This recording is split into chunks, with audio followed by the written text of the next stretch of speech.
মনোবাঞ্ছনা পূরণ করার জন্য কাউকে মানে অনেকেই যেটা অনেক রকমভাবে ঠাকুর দেবতা বা মসজিদে বা মাঝারে গিয়ে যেসব করে এটা আমি সচরাচর করি না।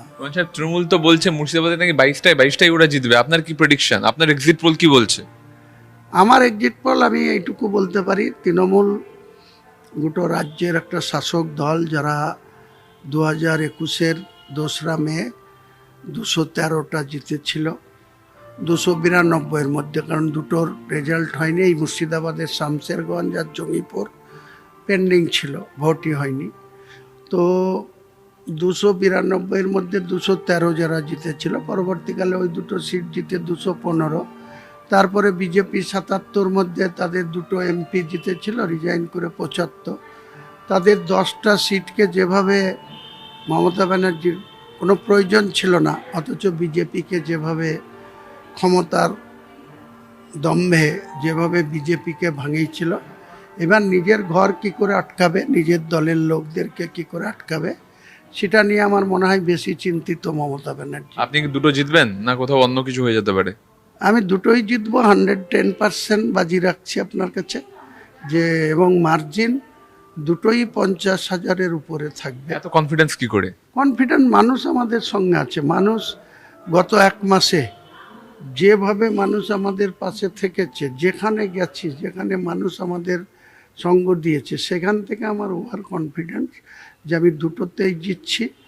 70 রেজিনগরেও 80,000-এর মার্জিন হবে এবং 74 নওদাতে 50,000-এর উপরে মার্জিন। এই মুর্শিদাবাদ জেলার রবিনহুড বলা হয় অধীর চৌধুরীকে। অধীর চৌধুরীর কি হবে বলুন তো? অধীর চৌধুরী অত্যন্ত টাফ লড়াইয়ের মধ্যে আছে।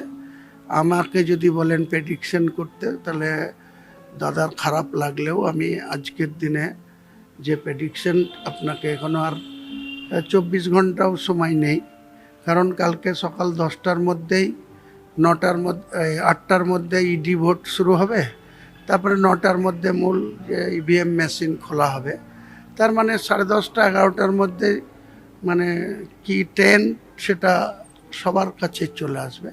তো আমি আপনাকে প্রেডিকশন করছি যে দাদা, আমার খারাপ লাগছে বলতে, তবুও বলছি, যেখানে লাস্ট মুহূর্তে বহরমপুরের সচেতন নাগরিক বুদ্ধিজীবী মানুষ তারা ভেবে নিয়েছে যে 2021-এ বিজেপিকে ভোট দিয়েছিলাম, তারা 77-তে আটকে গেছিল।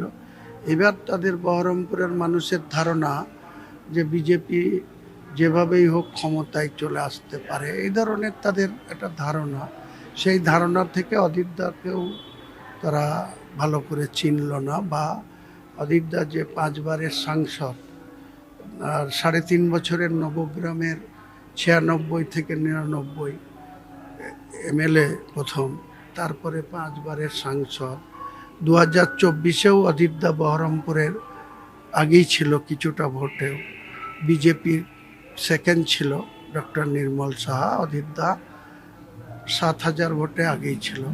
সেই তুলনায় তো অধীরদা জিতা উচিত, কিন্তু আমার প্রেডিকশনে অধীরদা জিতছে না, অধীরদা হারছে, এখানে বিজেপি উইনিং হচ্ছে। আপনার প্রেডিকশনে গোটা রাজ্যে কি হতে চলেছে? আমার প্রেডিকশনে আমি এইটুকু বলছি, আমি যদি ভুল না হই কালকে মিলিয়ে নেবেন, বিজেপি ক্ষমতায় মানে 148-এর ধারে কাছে যেতে পারবে না। হাইয়েস্ট বিজেপি সিট পেতে পারে 130, তার টপকাবে না। আর তৃণমূল সর্বনিম্ন 95, সর্বোচ্চ 110 থেকে 115। তারপরে কি হবে? তারপরে তো খেলা শুরু হবে।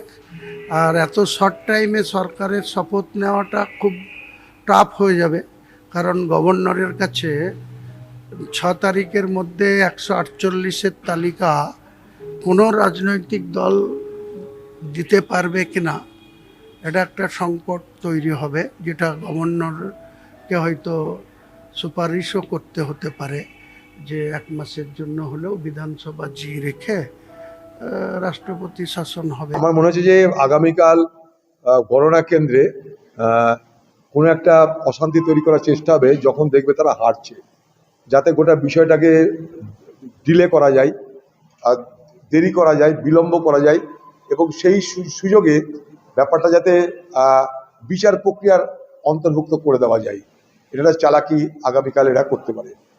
ঝান্ডা ডান্ডা একথা বলার মধ্য দিয়ে আগামী দিনে হিংসা করতে হবে তার বার্তা কিন্তু দিচ্ছে। সবাই বাংলার বলেছে যে ভোটে মানুষ ভোট দিতে পেরেছে, সাধারণ মানুষ বলছে আমরা নির্ভয়ে ভোট দিতে পেরেছি। সব যখন এত সুন্দর হলো, একটা জায়গায় কেন খুঁত থাকবে?